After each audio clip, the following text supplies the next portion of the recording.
Amables televidentes, gracias por estar nueva vez en La Hora con Gregory. Recibo con mucho agrado a José Ricardo Taveras, quien es secretario general de la Fuerza Nacional Progresista. José Ricardo, en un momento también muy importante de la vida dominicana, fue director de migración, hombre de la política, abogado de la República, buen abogado. José Ricardo, buenas noches, gracias por estar acá. Muy buenas noches, Gregory, siempre muy agradecido de poder tener la oportunidad de compartir contigo y con tus teleradioyentes. Correcto, correcto. El hecho de que tú tengas un gran expertise en asuntos migratorios, que eres abogado, que eres político, que eres figura principal de una organización con mucho prestigio político, hace que podamos hablar de diferentes aspectos. Voy a empezar por la parte política, después cruzaremos a migración, después volveremos a política. José Ricardo, ¿qué pasa con la renuncia que tanto se ha debatido en los medios de comunicación? Muchos de ellos dicen que tú renunciaste a tu cargo de secretario general.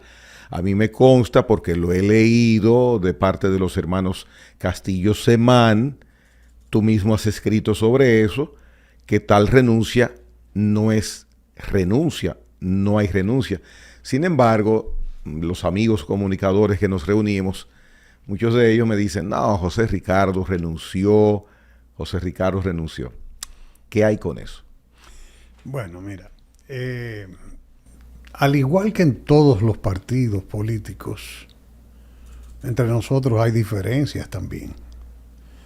Y las diferencias con que miramos este proceso, una parte del partido y otros, son obvias, y en mi caso se nota, porque yo lo escribo, yo lo digo, y obviamente no son diferencias de fondo, porque al mismo tiempo que yo lo escribo y yo lo digo, también otros dirigentes del partido lo hacen, que tienen especial relevancia porque son los hijos del doctor Castillo. Entonces, la gente aprecia que esas diferencias con que nosotros estamos interpretando esta coyuntura política y el abordaje que tenemos de la mejor forma de servir a la agenda que nosotros hemos enarbolado toda la vida, es un proceso completamente normal en todos los partidos políticos, y eso tú, como un periodista de larga data y que te has jugado en este país con un prestigio, lo sabes, que las diferencias pues van, a veces son bastante estridentes y las confrontaciones son urticantes muchas veces. Los hermanos Castillo Semán tienen una visión de este proceso y yo me permito como interpretarla, comprenderla. Ellos han visto un Luis Abinader que, como te he dicho en otras ocasiones que hemos conversado, tiene una línea correcta a la hora de enarbolar el discurso con el tema más importante del país conforme a nuestro criterio, que es el tema haitiano. Y ciertamente eso no es mentira. Luis Abinader, si tú lo escuchas, dices que él realmente ha dicho lo que ningún presidente ha dicho hasta la fecha.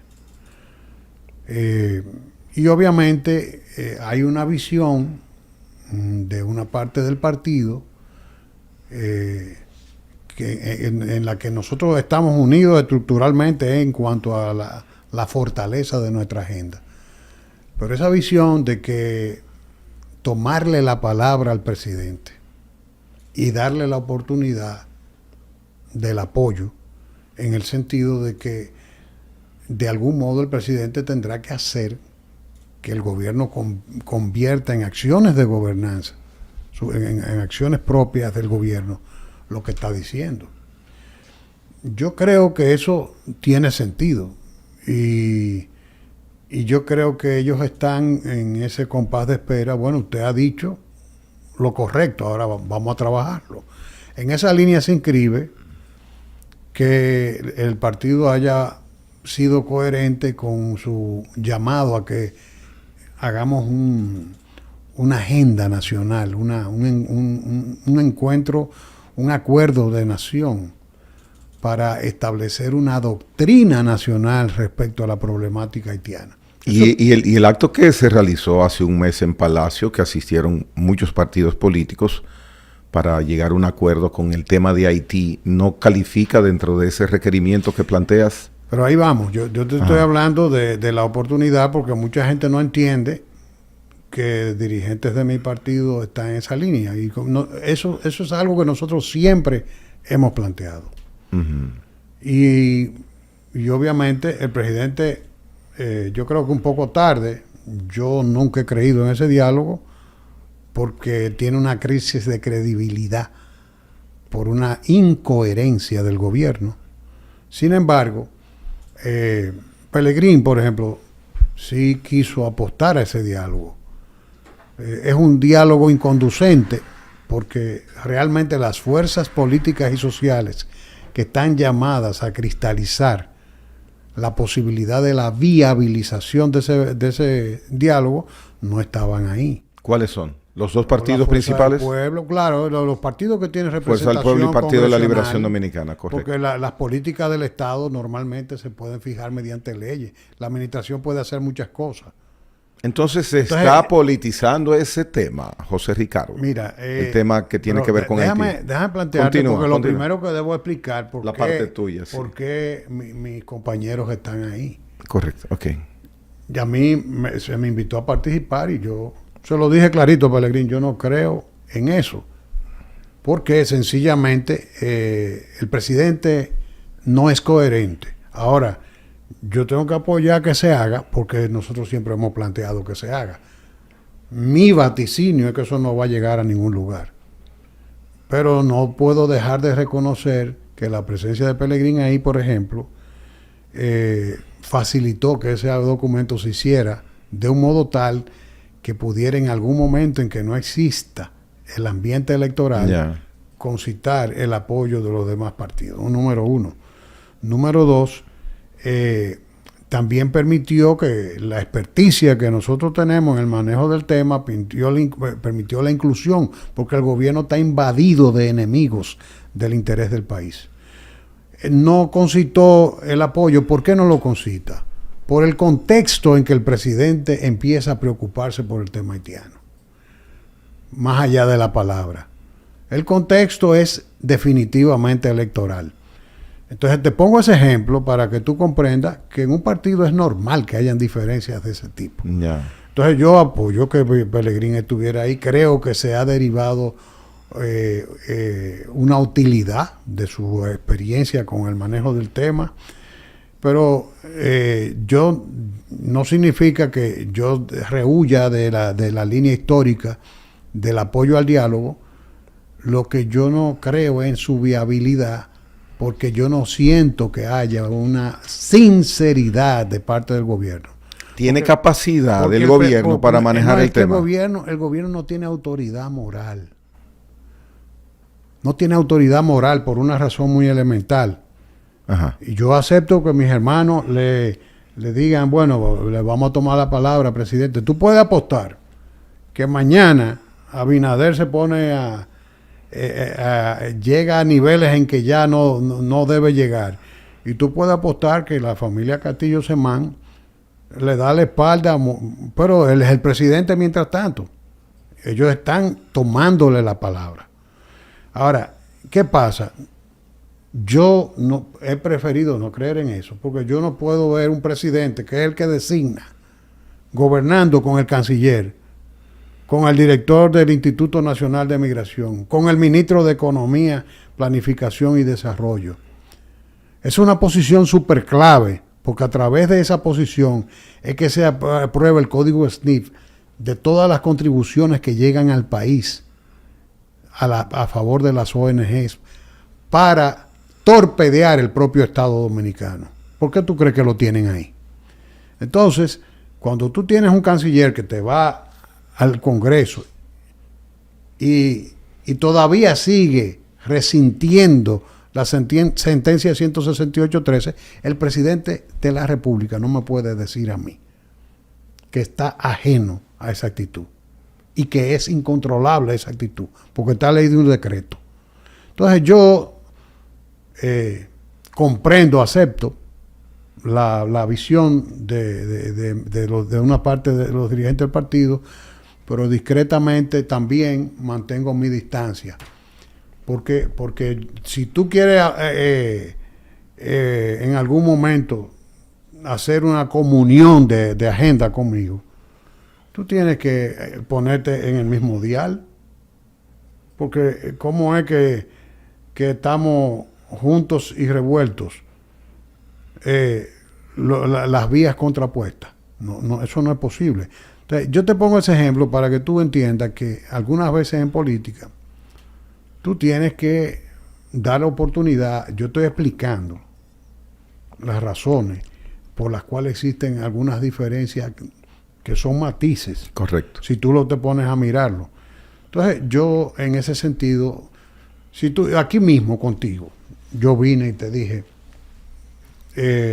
por qué no me gustaba que se produjera una alianza entre la Fuerza del Pueblo y el Partido de la Liberación Dominicana, especialmente en esta etapa. El partido había advertido que no se daría apoyo a Leonel, y yo aquí con los amigos televidentes deben recordar lo que expliqué por qué. Y no vamos a volver a llover sobre mojado. Me parece que eso fue una actitud correcta y yo diría que de coherencia, ¿tú me entiendes? Ahora, hasta ahí. De ahí en adelante, eso es completamente normal, que hayan diferencias. Y la gente, como ve que yo tengo esa actitud y aprecian algunos dirigentes muy consecuentes con el presidente Abinader, entonces entienden que yo renuncié. No, obviamente, yo no endoso nada que endose este gobierno. Eso está claro.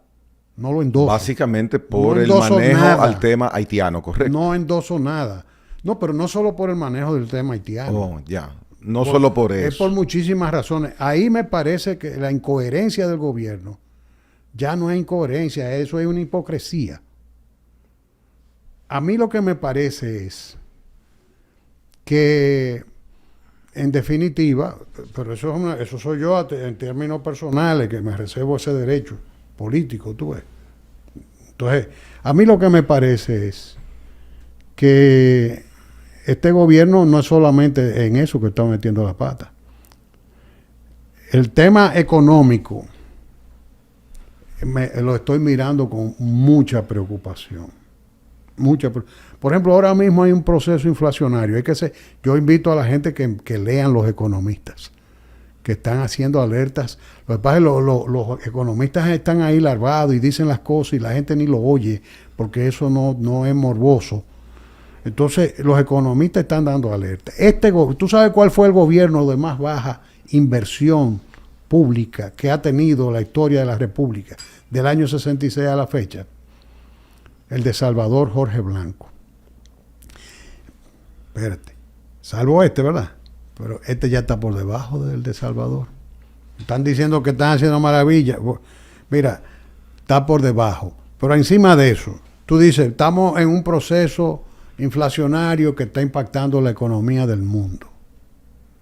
Entonces se justifica lo de aquí. No, bueno, si tú me dices a mí que el proceso inflacionario que anda por un 4 y pico, más o menos, tú dices, bueno, hay economías que lo tienen más bajito, otras que lo tienen más alto, pero cuando tú haces así, miras el impacto de esa inflación en términos de precios, que aquí duplica el porcentaje de la inflación. Y tú sabes que ese gobierno tiene represado miles de millones de pesos para invertir ahora en este proceso electoral, con las advertencias de los economistas de que si le meten ese viaje de dinero a la economía se va a sobrecalentar, se va a incrementar el proceso inflacionario y es probable que se pierda el control. O sea, Yo estoy mirando que es una reelección a cualquier precio. Y eso me tiene que preocupar. Y yo no, sencillamente tengo ese punto de vista. Cuando la gente aprecia que tú tienes un criterio diferente, entiende que tú renunciaste, que tú... No, yo estoy mirando esto con un ojo crítico. Y no es que en el partido no se vea así, sino que se le está dando una oportunidad al presidente de que baje del discurso a los hechos. Se le está tomando la palabra. Entonces, ¿qué pasa? Eso coincide también con el hecho de que yo, que acabo de retornar de un viaje más o menos un poquito más largo de lo común, y que he solicitado una licencia por tema de mi ejercicio profesional. Y me he mantenido al margen de los eventos del partido. Entonces la gente dice, bueno, no está el secretario general ahí. Entonces yo lo único que hice fue aclarar que sí, y yo no tengo problema en admitir que tengo diferencias con algunos enfoques, que no son tienen que ver con el tema estructural. Es un enfoque del tema de la coyuntura actual, pero no contempla diferencia de la agenda estructural, ni mucho menos me separa de la relación personal de mi líder, que es el doctor Vincho Castillo. Yeah. Entonces, en todo caso, lo que la gente puede estar segura es que el día que yo me vaya, si me voy a ir de la política y si voy a renunciar al partido en cualquier momento, lo que sea que pueda pasar, para mí la relación política es una cosa muy importante, pero la relación personal que yo tengo con el doctor Vincho Castillo, yo digo que es sagrada, en el sentido de que él podrá recibir una herida de cualquiera, menos de mí. Ahora, eso no significa que yo no tenga criterios propios. Yo tengo una lectura diferente en muchos aspectos y la expreso. Entonces la gente por eso saca sus conclusiones. Pero la relación mía con la familia Castillo es excelente. Yo no he sido relevado. Yo simplemente he pedido una licencia. Ya, entonces eso implica que cada vez que haya que realizar en estos momentos preelectorales yo no voy a una inscripción en la Junta, tu firma no va a aparecer porque ya tú estás librado transitoriamente de ese compromiso. Yo no voy a estar, ¿no? Porque he pedido por razones profesionales. Tengo un cúmulo de trabajo, creo que es lo mejor que puede pasar, porque yo necesito trabajar, porque yo vivo de esto. Yo no tengo salario en el partido, muy ni bien. tengo nada. Yo tengo que darle prioridad al sustento de mi familia, al mío y al de mi familia. Muy bien. Sin embargo, José Ricardo, aclarado ese tema aquí en La Hora con Gregory, ya lo habías aclarado en tus cuentas sociales, de redes sociales, a otros medios también habías hablado, pero aquí ese tema lo estamos tocando en este momento y está debidamente especificado por ti. Ahora bien, ¿te toma de sorpresa que Fuerza Nacional Progresista haya hecho alianza política con el PRM? Porque hay una alianza política, José Ricardo, entre Fuerza Nacional Progresista y el PRM. Sí la hay. Después de la última modificación que ha tenido la ley electoral, hay una figura electoral que se llama las coaliciones. Uh-huh. La presencia de la coalición en la ley electoral fue lo que permitió que en el año 2020 se hiciera el esfuerzo que hizo, que terminó con Abinader en la presidencia y con alianzas parciales a nivel congresual y municipal entre la parte que se separó del Partido de la Liberación Dominicana hacia la Fuerza del Pueblo y la parte y el PRM. El apoyo en 2020, a propósito sí, de Fuerza Nacional Progresista, estuvo a la presidencia con la Fuerza del Pueblo. Muy bien, pero el candidato presidencial de Fuerza Nacional Progresista en 2020 fue Leonel Fernández. En este caso será no va a llevar candidato presidencial. Ah, el acuerdo no lleva No, acuerdo en la presidencia. no conlleva acuerdo presidencial. Eso está definido ya. Bueno, hasta ahora entiendo que si va a haber un acuerdo o si va a haber una línea para apoyar al presidente Abinader, yo entiendo que se convocarán los órganos. Hasta ahora no hay ese acuerdo. No muy bien, el presidente Abinader no aparecerá en la boleta de la Fuerza Nacional Progresista. Y ustedes no tienen ningún Ahora, candidato. A nivel municipal sí hay alianzas y con el Partido Reformista, y hay unas cuantas localidades puntuales en que hay alianza con el PR. Yo no he estado en eso. Muy bien. Si yo no hubiese estado de acuerdo, ni estoy de acuerdo, pero eso se ha hecho y la Comisión Política ha concertado a nivel municipal algunas de esas candidaturas, y entonces obviamente eso va a conllevar también que el partido va a apoyar a algunos senadores porque están llevando a Vinicio en el Distrito Nacional. Entonces, pero con el presidente Abinader no hay un acuerdo. ¿Será la primera vez? Es un acuerdo que por demás sería medio inviable. ¿Por qué? Bueno, porque yo me imagino que con las contradicciones que hemos tenido históricas con ese grupo, si de buenas a primeras el presidente Abinader suscribe un apoyo de la Fuerza Nacional Progresista, yo me imagino que eso le armaría un avispero tremendo. Pero José Ricardo. Igual pasaría con nosotros. Pero eso lo que te digo es, José Ricardo, lo que hay un doso, yo diría que se le arrima el hombro al presidente, no para apoyarlo en la reelección, sino para empoderar el discurso del presidente. Pero José Ricardo, mira, en el tema fundamental. Me voy a unir ahora a 2 o 3 televidentes que deben estar pensando lo que te voy a manifestar. Para acuerdo a la senaduría en apoyo a Vinicito, sí. Para apoyo a otros candidatos, te sonríes. Cualquiera se sonríe, yo también me estoy sonriendo. Entonces, ustedes reciben apoyo, se unen para congresuales, en algunas demarcaciones, para las municipales.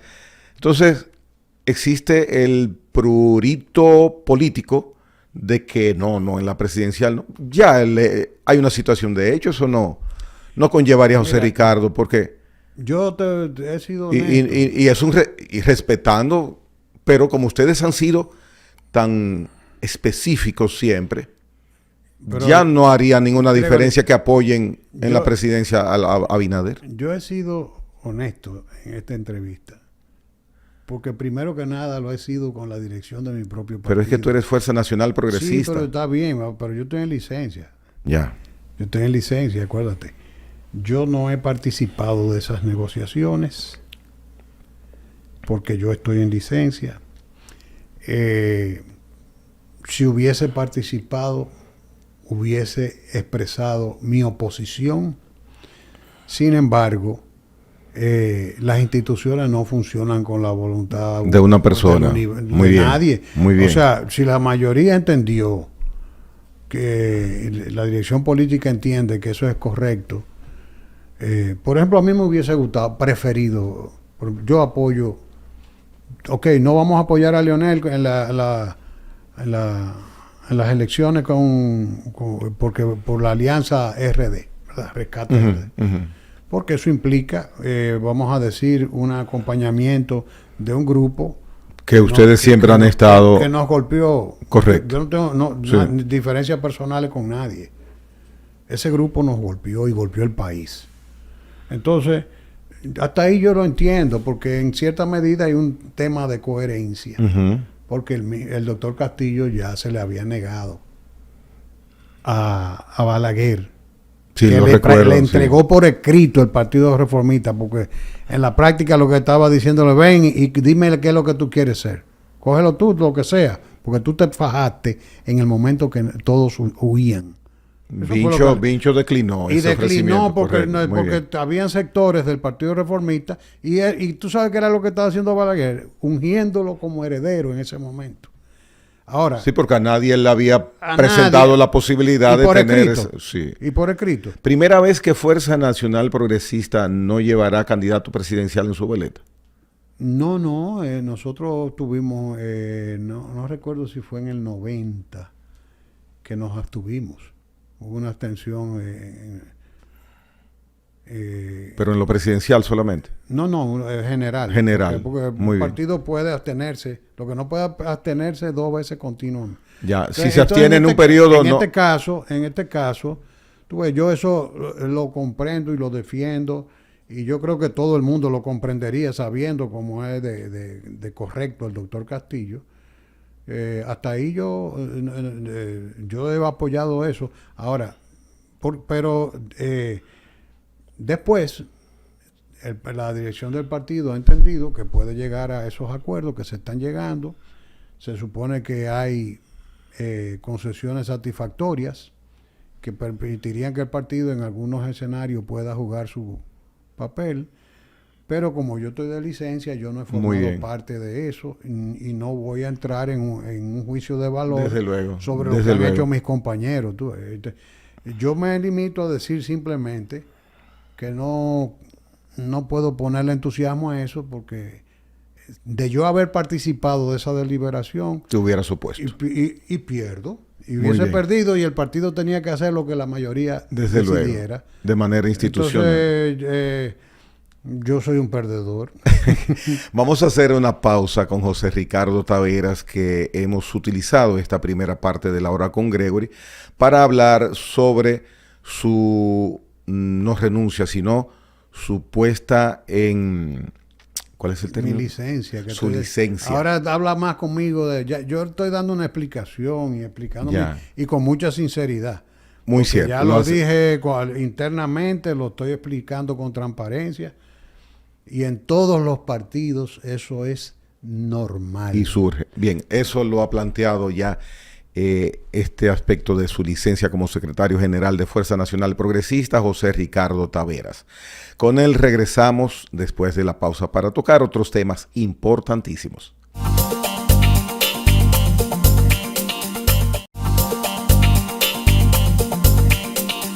Continuamos conversando con José Ricardo Taveras.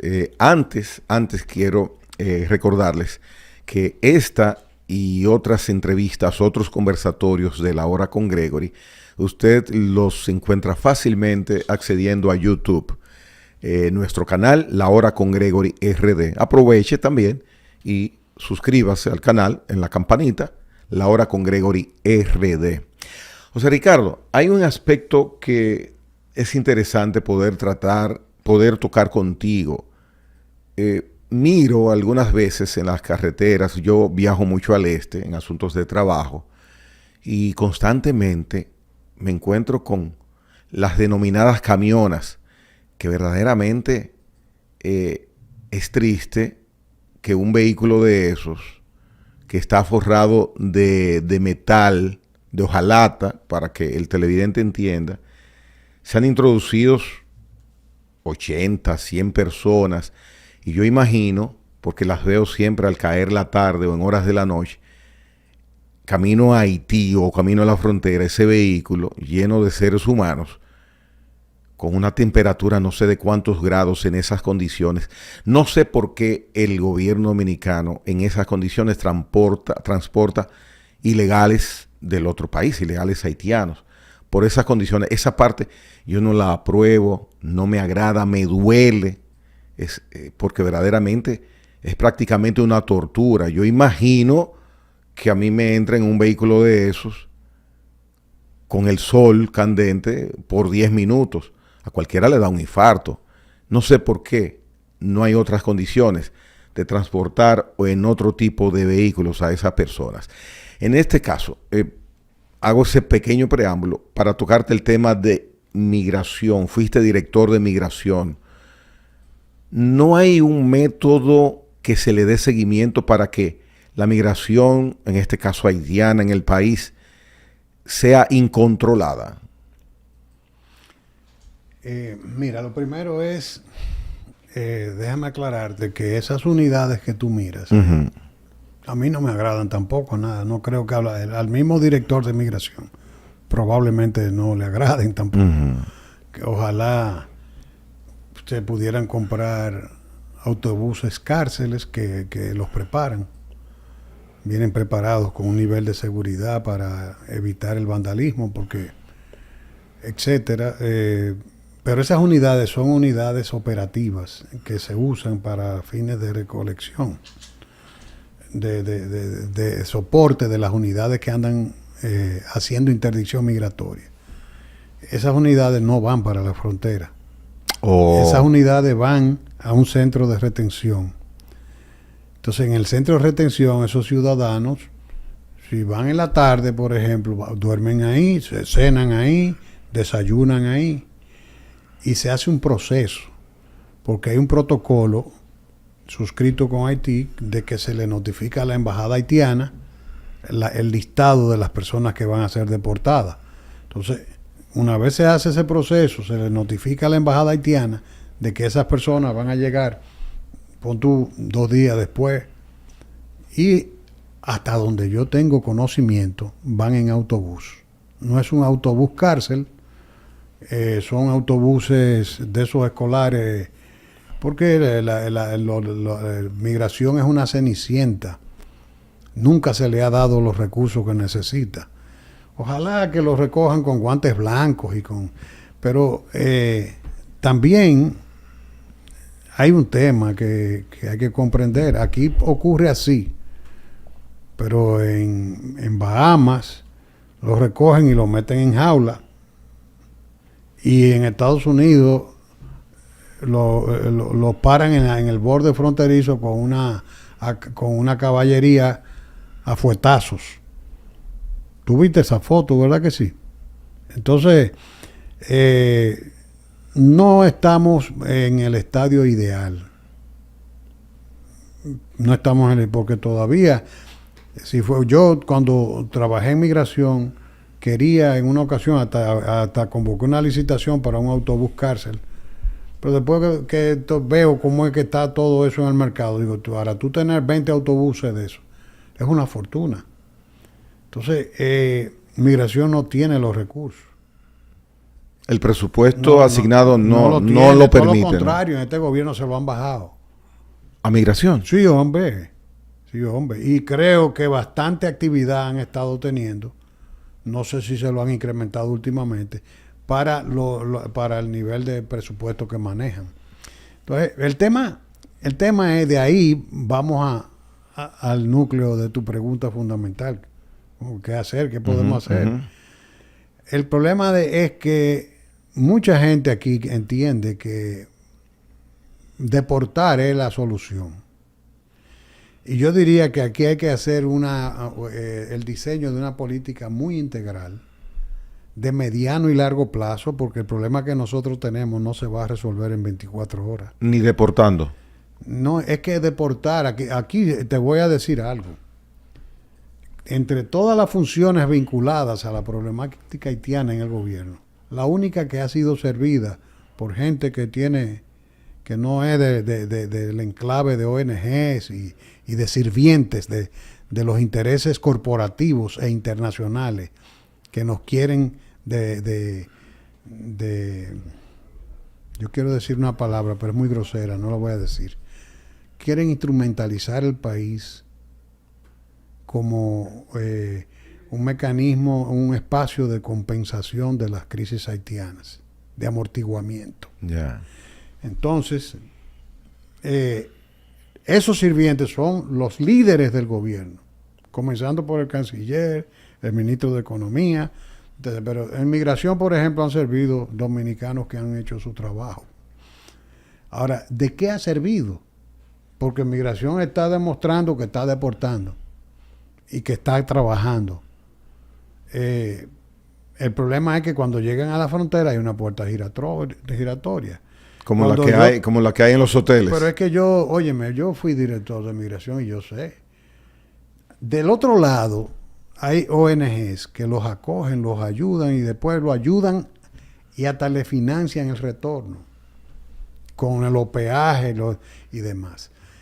La primera medida es blindar esa frontera con una seguridad fronteriza adecuada, no con un buen muro que dé soporte a las unidades operativas.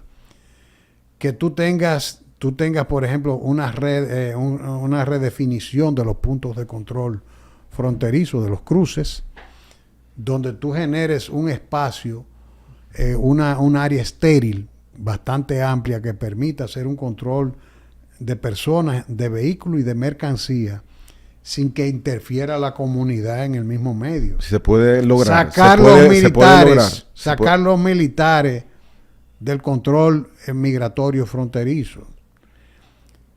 Sacar los militares de las calles. Las unidades militares que trabajan en el control fronterizo no deben estar contaminadas y unidas con la población. Deben actuar puntualmente. El único país donde tú vives viendo guardia por las 24 horas del día, donde quiera que tú vayas, es este.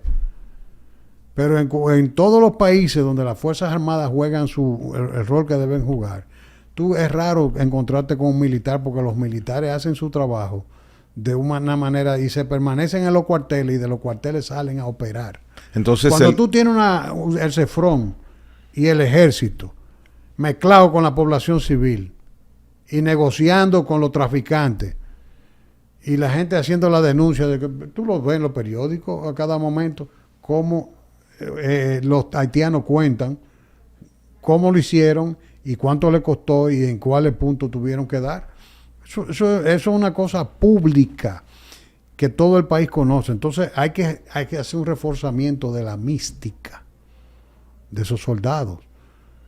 Hay que sacarlo de la calle. Hay que empoderar a migración. Tú te vas a los puestos de control fronterizo. El control de los puestos lo tiene los guardias.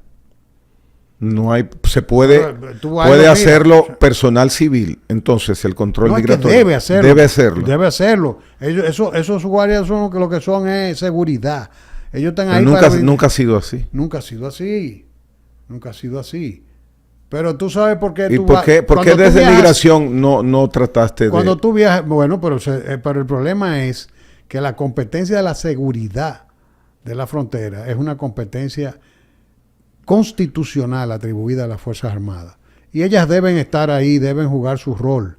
Ahora, una cosa es el control de los puntos migratorios. Pero pudiste gestionarlo. No, pero déjame explicarte.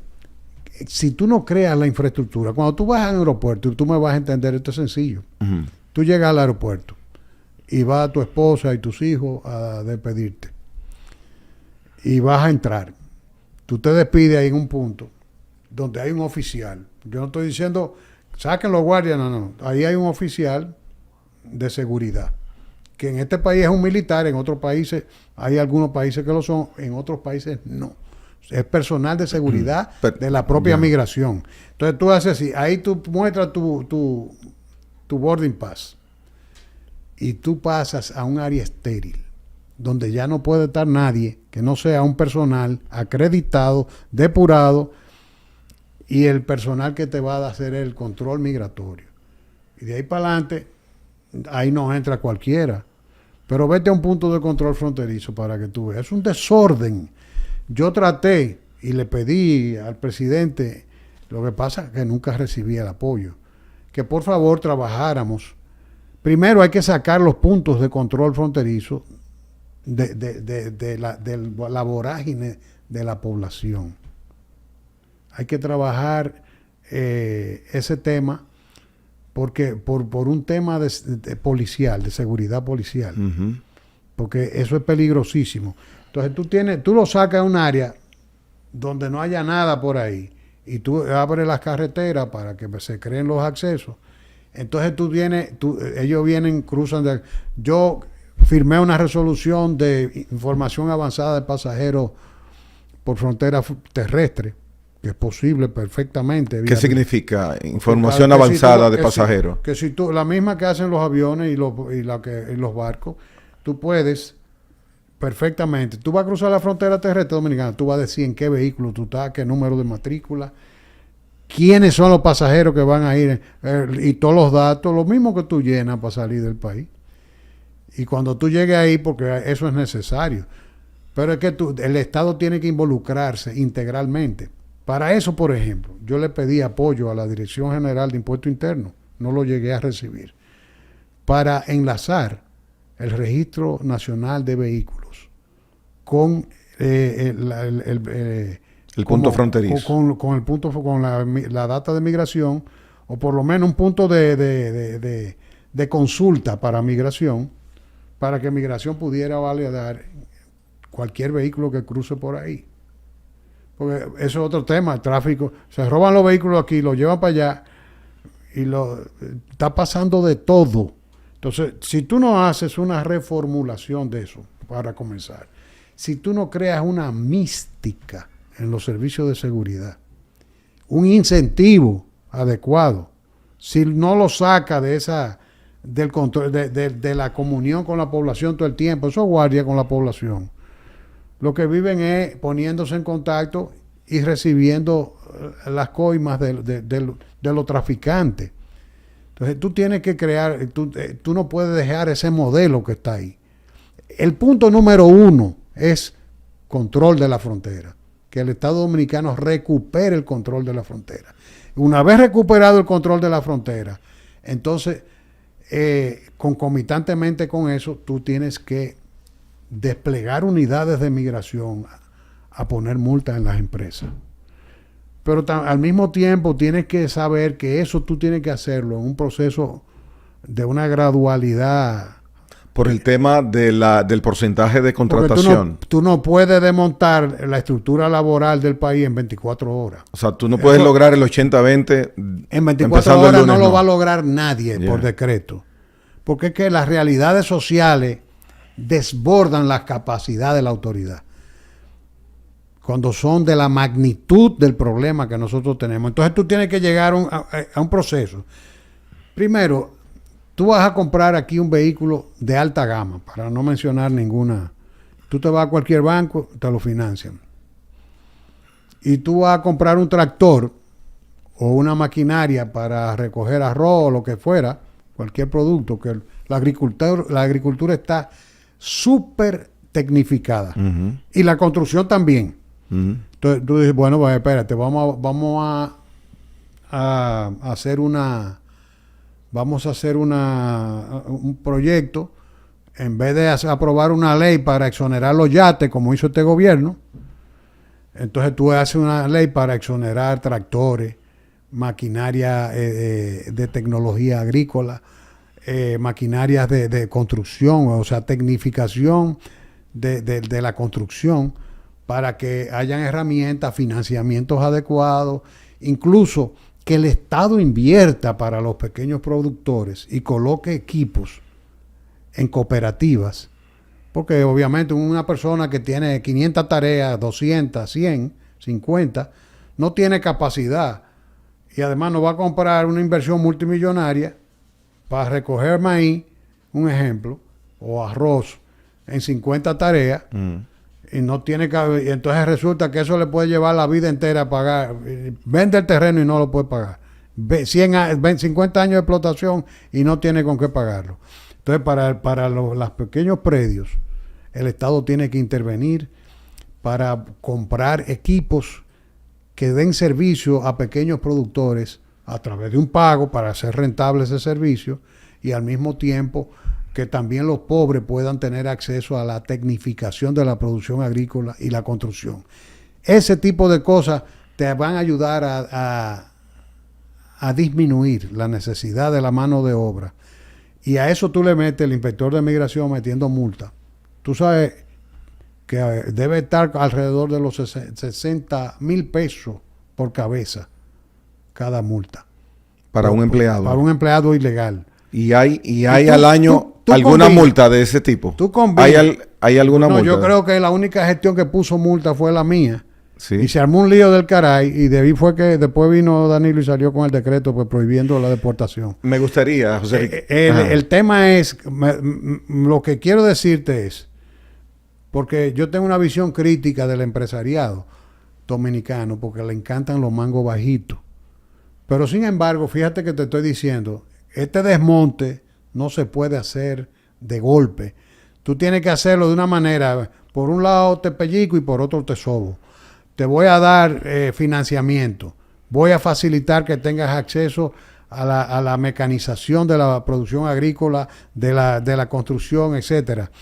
Pero voy a comenzar a meterte multa también. Muy bien, pero eso te pregunto, porque tiene sentido, es sensato.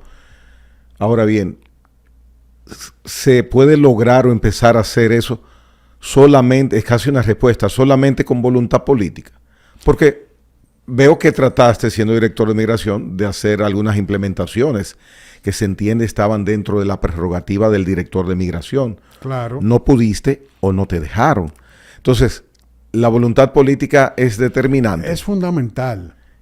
Y entonces, ¿qué pasa con tantas promesas que hemos recibido cuando se es oposición en muchos gobiernos de atender ese tema de la inmigración ilegal? ¿Y qué pasa entonces luego? Pero mira, este gobierno es tan incoherente.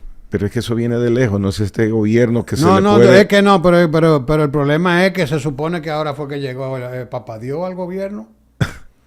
No, porque a los otros, ninguno sirve para nada. Fue ahora que llegó Papá Dios al gobierno, ahora es que todo es perfecto, estamos gobernados por ángeles. Óyeme donde yo voy. Pasa igual que con el tema de los préstamos. Uh-huh. Malísimo cuando estaban en oposición. Ahí vi un video hoy en las redes del presidente cuando no lo era, diciendo, tú no has visto ni un diputado del PRM votando por él. Hipócrita. Si tú tenías con qué tumbar el quórum, tú serías sincero si tú dices, no, tumbamos el quórum y no se pudo aprobar $1,000 millones. El que vota que no, está apoyando el préstamo indirectamente. Ahora dime, ¿cuántas veces tú tenías la posibilidad de tumbar el préstamo? Entonces tú te pones a ver, ya ahí era con guitarra, pero ahora es con violín. ¿Cuánto este gobierno se ha endeudado más que ninguno? Segundo, con el tema migratorio pasa igual. Vamos a aplicar la ley de migración. Sin embargo, este gobierno llegó a un acuerdo con los bananeros. Ilegal, que fue igual que el plan que hizo con los venezolanos. Y le están dando unos documentos, yo no sé en base a qué, yo estoy esperando, porque todo lo que sube baja. Todo lo que sube baja. Yo estoy esperando a ver de dónde ellos me van a justificar a mí. Por ejemplo, violaron la ley, están prevaricando. Cuando todos esos venezolanos le dieron un regalo envenenado, porque le están dando visa en territorio nacional, sin que interviniera una ley para eso. Lo hicieron administrativamente. Y cuando yo hice la alerta de que si hay alguien que quiere que se ayuden a los venezolanos, soy yo. Porque los venezolanos nosotros tenemos una deuda. Allá se murió Duarte y allá fueron a parar muchos dominicanos en momentos difíciles en que ellos estaban bien. Y nosotros tenemos deuda con Venezuela, política, porque en la dictadura de Trujillo, todo el mundo sabe lo que le pasó a Betancur, por él defender la libertad del pueblo dominicano. Pero es el Estado que ha dado esa autorización a los venezolanos. ¿Pero qué pasa? Esta es la hora que el gobierno dominicano no ha levantado. Por ejemplo, yo te estoy hablando de cómo el presidente decía en oposición, aplicando la ley de inmigración, aquí no va a haber ni un haitiano. Mira, hay más que nunca, a pesar de que migración ha estado haciendo un esfuerzo. Hay más que nunca, porque el problema es, Gregory, cuando tú te pones a mirar en la práctica, es lo que yo estoy diciendo. Yo quiero que expliquen cuál fue el acuerdo que llegó con los bananeros. Porque el mismo director del Instituto Nacional de Migración lo dijo en televisión, yo lo tengo grabado. Dijo que se había llegado a un acuerdo con los bananeros. Pero ese acuerdo no es legal, porque eso tiene que ser que tenga un pasaporte. Yo impulsé legalización como trabajadores temporeros de muchísimos haitianos. Ahora búscate los expedientes. Tienen lo que tienen todos los extranjeros. certificación de no antecedentes penales. ¿Se tomó dato biométrico en ese pasaporte, momento? ¿O no se todo, llevó ahí? Claro que sí. ¿También biométrico? Sí, también, todo. Registro con carnet de migración, que se supone amarrado a un contrato de trabajo. Terminada su contrato, tenían que retornar. Es más, nosotros llegamos a hacer un plan piloto con el Ingenio Barahona. Porque es que se puede, si tú te pones a mirar, se puede.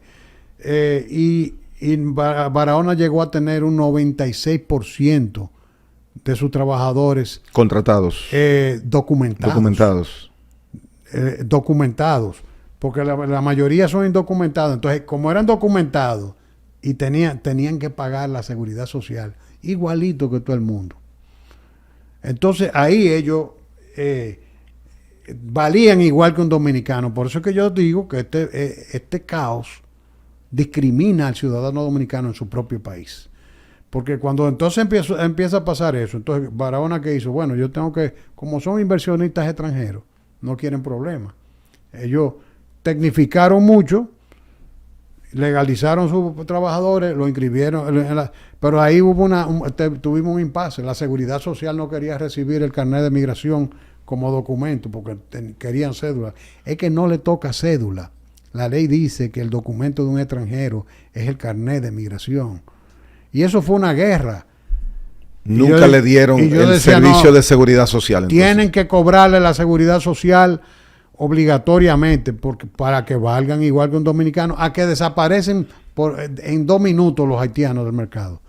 Pero el problema es que mientras el empresariado se está economizando los costos de la formalización del trabajo, va a haber problemas y el gobierno es el que tiene la posibilidad, pero no lo hace. Por ejemplo, yo no he escuchado que el presidente haya eliminado una resolución que hay desde el año 2007 que le permite a los empleadores del sector de la construcción tener mano de obra ilegal, extranjera e indocumentada, y oponer ese gasto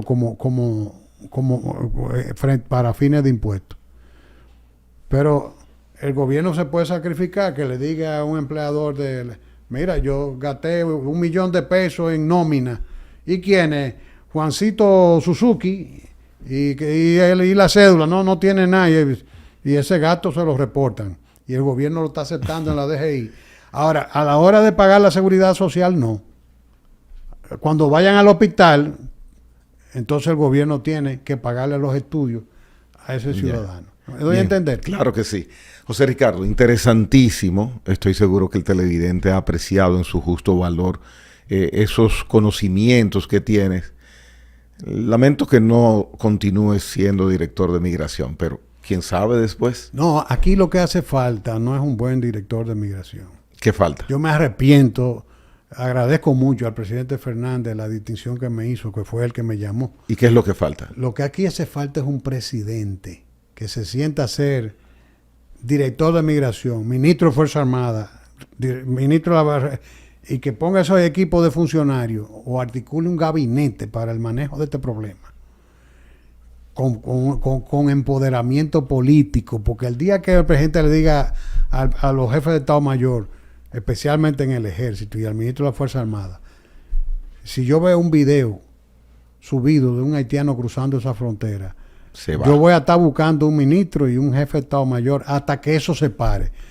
Se para la cosa. Se para la cosa. Entonces, escríbelo. Muy bien. Señores, gracias a José Ricardo Taveras por estar con nosotros en la hora con Gregory en el día de hoy. Hasta pronto, José. Hasta pronto, mañana les Gregory. espero. Muchas gracias. Siempre.